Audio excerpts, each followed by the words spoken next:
Namo Amida Buddha. Birth in the borderland of the Pure Land.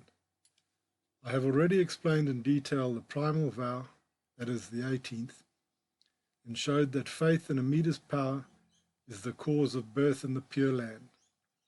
However, the situation is that not all practitioners are able to give up entirely their attachment to their personal power in reaching birth in the Pure Land. They simply cannot rely exclusively on Amida, but think that there is still something they need to add to his power so that they will deserve to be born in the Pure Land.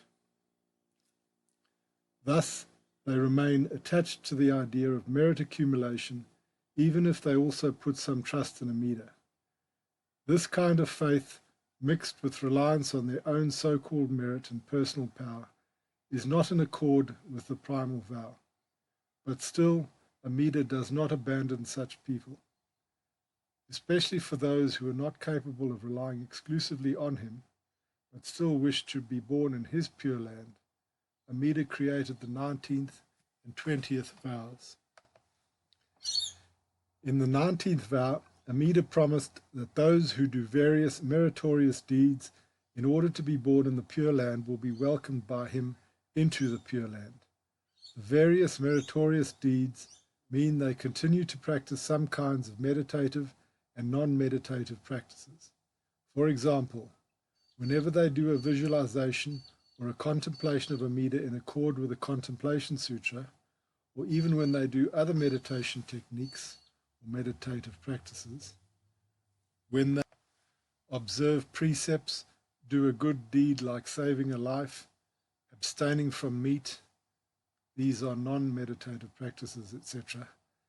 They think this will help them to be born in Amida's Pure Land and actually transfer the merit of these practices, meditative or non-meditative, toward their future birth there.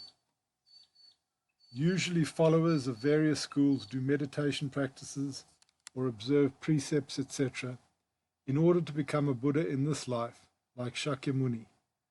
But practitioners of the 19th vow change the goal of these meditative and non-meditative practices towards attaining Buddhahood in the Pure Land of Amida. They change the direction of their Buddhist practice towards Amida Buddha. This is the difference between them and other Buddhists, and this difference makes them enter Amida's influence and guidance. In the 20th vow, Amida promised that those who exclusively say his name, even though they consider this recitation to be their own virtue and a practice that depends on their own capacities, will also be born in the Pure Land. So, the followers of the 20th vow make another important step further into the light of Amida Buddha. They do not stop at meditative and non-meditative practices, but among all practices, they choose only one, which is to say the name of Amida. However, they are still dependent on their own power, and their faith in Amida is not absolute. According to Shinran, the followers of the primal vow immediately become Buddhas when they are born in the Pure Land. But those who are born in the Pure Land through the gate of the 19th and 20th vows do not immediately become Buddhas, but due to their clinging to personal power, they continue to stay there in an unenlightened state of mind until they overcome their doubts and attachments to their so-called merits and virtues and entrust entirely to the power of Amida.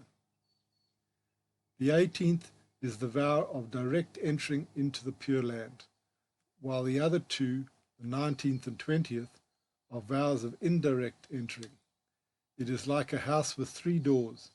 The main door leads directly to the owner, and in his presence you become like him, that is a Buddha sharing the activity of Amida.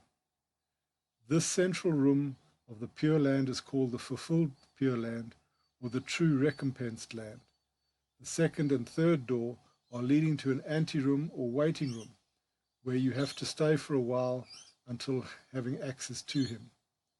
This anteroom or waiting room, to perfect enlightenment in Amida's Pure Land, is called the borderland of the Pure Land, or the realm of indolence and pride, the city of doubt, the womb-like palace, the transformed Pure Land, etc. Birth in the borderland is not a punishment, but it is actually practitioners keeping themselves there by their doubts and clinging to their own power.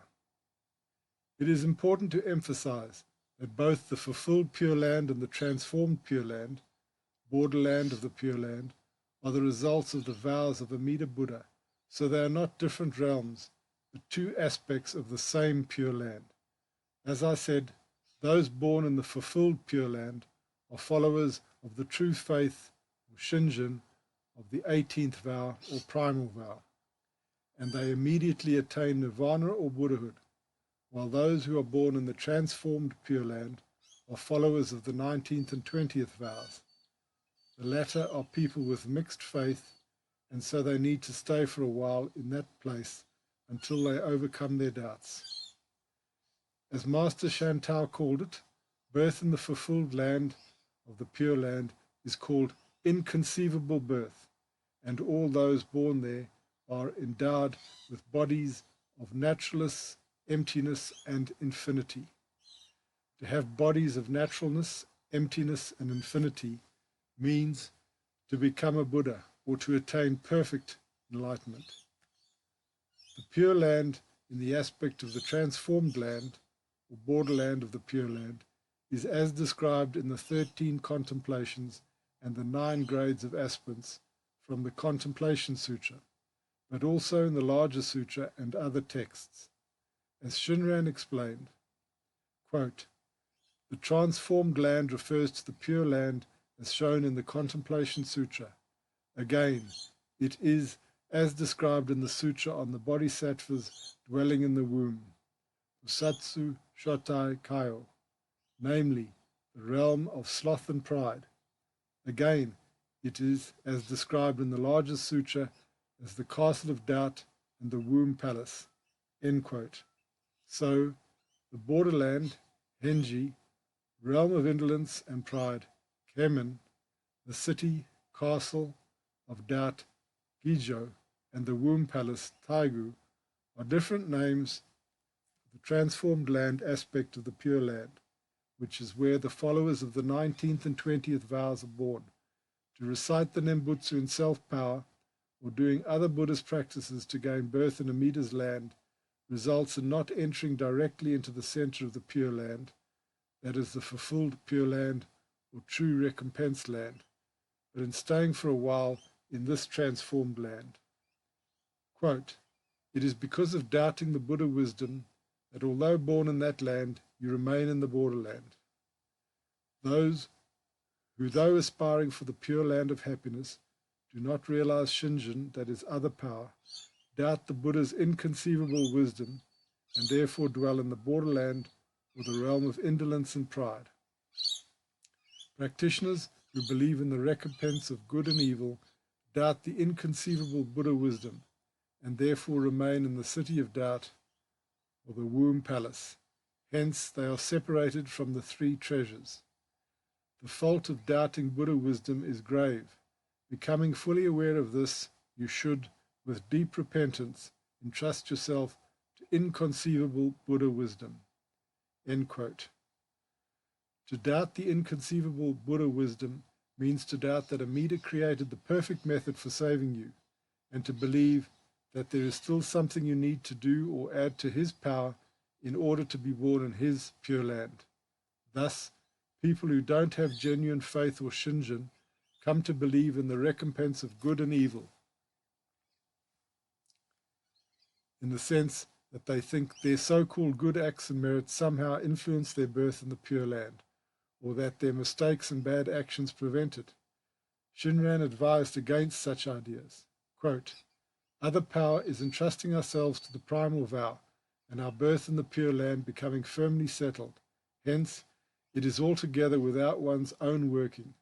Thus, on the one hand, you should not be anxious that Amida will not receive you because you do wrong. A foolish being is by nature possessed of blind passions, so you must recognize yourself as a being of karmic evil. On the other hand, you should not think that you deserve to attain birth because you are good. You cannot be born into the true and real fulfilled land through such self-power calculations. I have been taught that with Shinjin of self-power, false Shinjin, unsettled Shinjin, a person can attain birth only in the realm of indolence, the borderland, the womb palace, or the city of doubt. End quote. People as the above do not realize that the power of Amida, that is other power, is the cause of their salvation and birth in the Pure Land. So they try to do various meditative or non-meditative practices to guarantee their access there, still thinking that their own unenlightened power has some significant value.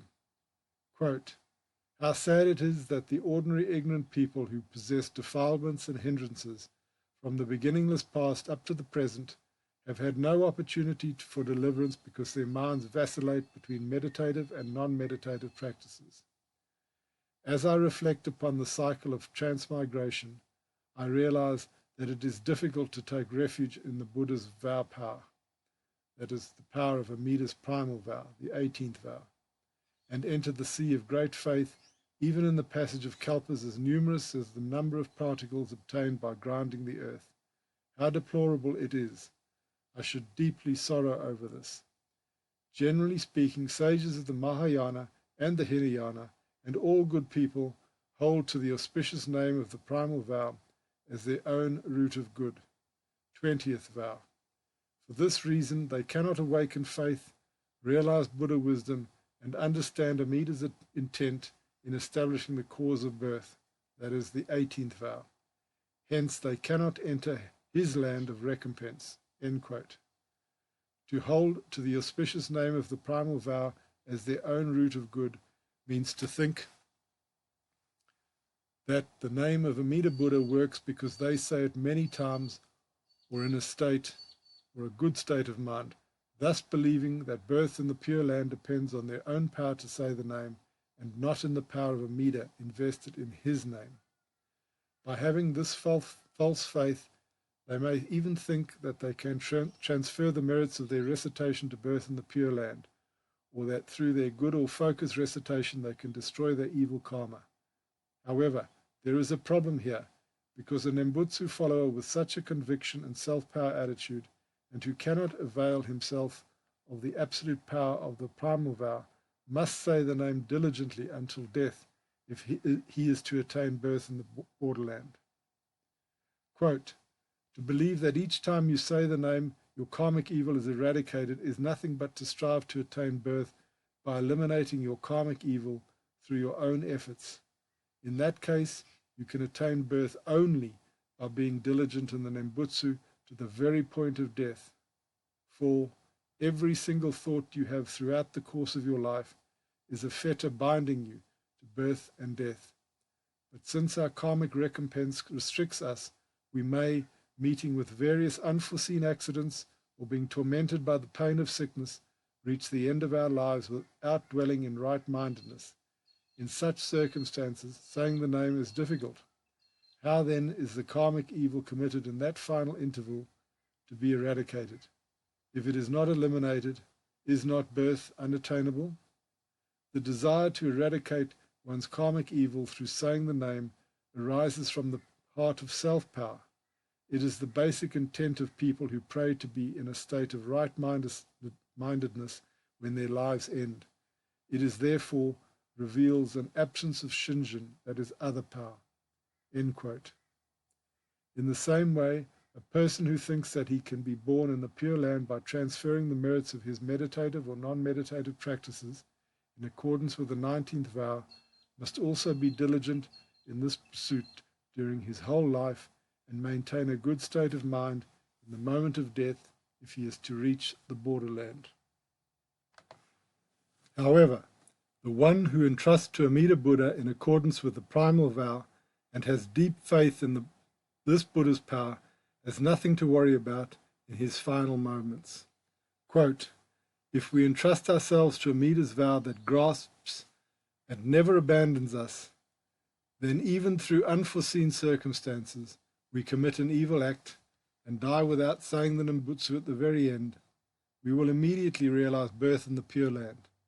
Moreover, even if we do say the name at the point of death, it will be nothing other than our expression of gratitude for Amida's benevolence, entrusting ourselves to the Buddha more and more as the very time of enlightenment draws near." End quote. People born in the borderland do not immediately attain the state of Buddhahood, like those born in the center of the Pure Land, through the gate of the Primal Vow. But they are also free once and for all from all the suffering of birth and death in samsara. They are safe, but still they are not enlightened. In the same time, beings in this special environment of this borderland of the Pure Land have the opportunity to overcome their doubts and entrust completely in Amida Buddha. When they do this, they also enter the fulfilled Pure Land and attain nirvana, or perfect enlightenment, or Buddhahood. Quote, "I was taught that practitioners who lack Shinran are born in the borderland because of their doubt concerning the Primal Vow, and that, after the evil of doubt has been expiated, they realize enlightenment in the fulfilled land. Since practitioners of Shinran are few, many are guided to the transformed land. To declare despite this that birth there will ultimately end in vain would be to accuse Shakyamuni of lying." End quote. Again, I stress the importance that both the transformed land and the fulfilled Pure Land, or true land of recompense, are aspects of the same Pure Land of Amida Buddha, just like the anteroom and the main room are parts of the same house.